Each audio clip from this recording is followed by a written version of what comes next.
Well, I think that we talked a few times about it over the years, but the disruption of the traditional television business probably is the most notable. I predicted when I was out of the company, I made a statement about the future of the multi-channel ecosystem, I think as I described it, being very pessimistic. In the recent earnings report, Disney found itself navigating a complex landscape marked by varying outcomes across its key sectors: movies, TV, streaming, and parks. Taking a closer look at the traditional TV segment, which encompasses channels like ABC and ESPN, within the Disney General Entertainment content umbrella, the company faced a trifecta of challenges. The struggles in traditional TV were multifaceted, encompassing declining viewership, reduced advertising sales, and a surge in sports programming costs. The quarterly operating income for this segment plummeted by 23%, amounting to $1.9 billion. This stark decline, compared to the same quarter in the previous year, reflects the magnitude of the challenges confronting Disney's traditional TV endeavors. ESPN, traditionally a cornerstone of Disney's revenue stream, encountered formidable challenges in the wake of the cord-cutting trend, where viewers increasingly opted for streaming services over traditional cable subscriptions. The decline in cable subscriptions, which has been accelerating with the shift in consumer behavior, posed a significant threat to ESPN's established business model, heavily reliant on cable revenue. Despite the adverse trend in cable subscriptions, ESPN managed to secure a 10% increase in advertising revenue. However, this positive development didn't fully onset the broader decline in the division. The stark reality prompted Disney to entertain the idea of divesting parts of the business, contemplating potential sales to prominent entities such as the NFL, NBA, or MLB.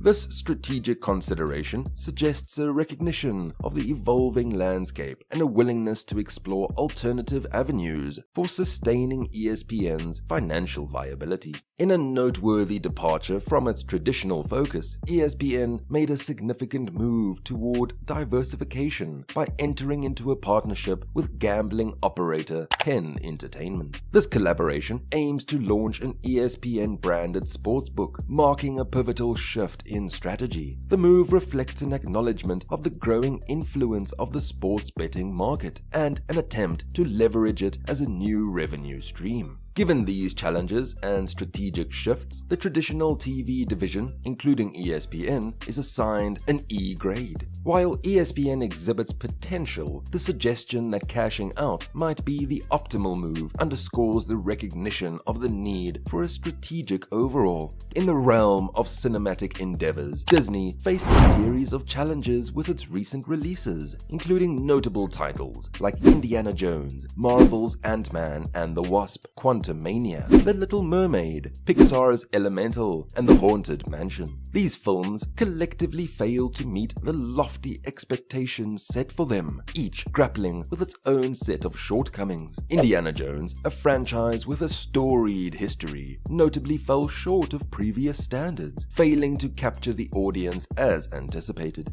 Marvel's Ant-Man and the Wasp, Quantumania, a rare entry in the Marvel Cinematic Universe, experiencing losses, marked an unusual setback for a franchise known for its box office hits. The Little Mermaid, a highly anticipated live-action adaptation, struggled to make a significant impact, missing the mark set by its animated predecessor. Pixar's Elemental failed to ignite the creative spark typically associated with the studio, and The Haunted Mansion faced challenges in building hype, compounded by promotional setbacks. Despite these setbacks, CEO Bob Iger remains cautiously optimistic about the movie business. He points to past triumphs like Avatar and Frozen, recognizing Disney's tremendous run over the past decade. However, Iger candidly acknowledges the recent disappointments, signaling a realistic assessment of the current state of affairs within the film division. Disney Plus, once hailed as a potential savior for Disney in the rapidly evolving media landscape, encountered a set of formidable challenges in the latest quarter. The streaming platform reported a $512 million loss, a figure that, while 32% less than forecasted, is still a substantial setback. setback. Importantly, this loss represents a significant improvement from the $1.06 billion loss reported in the same quarter of 2022. However, when considering the platform's overall performance since its launch in 2019, the cumulative loss stands at a staggering $11 billion. The challenges faced by Disney Plus manifested in multiple dimensions. The platform experienced a 1% drop in subscriber numbers during the last quarter, reflecting a delicate balance between retaining and attracting new customers. A noteworthy factor contributing to this decline was the substantial 24% drop in subscribers in India.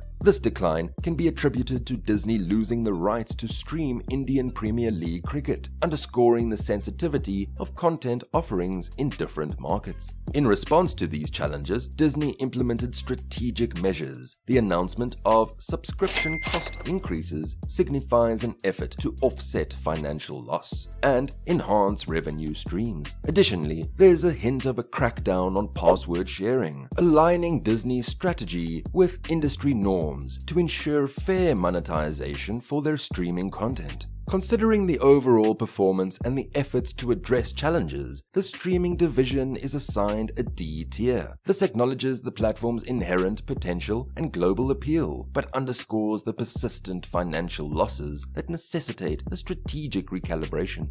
Surprising many, Disney Parks division proved to be a beacon of success in the last financial quarter, boasting an impressive 11% rise in profitability. This unexpected upswing was fueled in large part by the remarkable rebound of overseas parks, particularly those in Shanghai and Hong Kong. The resurgence of these international parks played a pivotal role in contributing to the overall growth and profitability of the parks division. While overseas parks flourished, challenges loomed on the domestic front. Attendance at Florida-based Disney World experienced a decline, signaling that not all regions were equally immune to the complex factors influencing theme park visitation. Moreover, the division faced a notable setback with the Galactic Cruiser Hotel project, a 2-day Star Wars experience that, despite its grand ambitions, encountered difficulties gaining traction. The high price tag, hovering around $5,000, proved to be a deterrent for many potential guests, leading to the project's premature closure after only about a year and a half. The parks division performance underscores the importance of a diversified approach, recognizing that while challenges may arise in specific regions or projects, the overall strength of the division lies in its ability to adapt and thrive on a global scale. Disney finds itself in a challenging financial state. While overall revenue grew by 3.8% year over year, thanks in large part to the success of its parks division, it fell below investor expectations, resulting in a stock drop after the earnings call.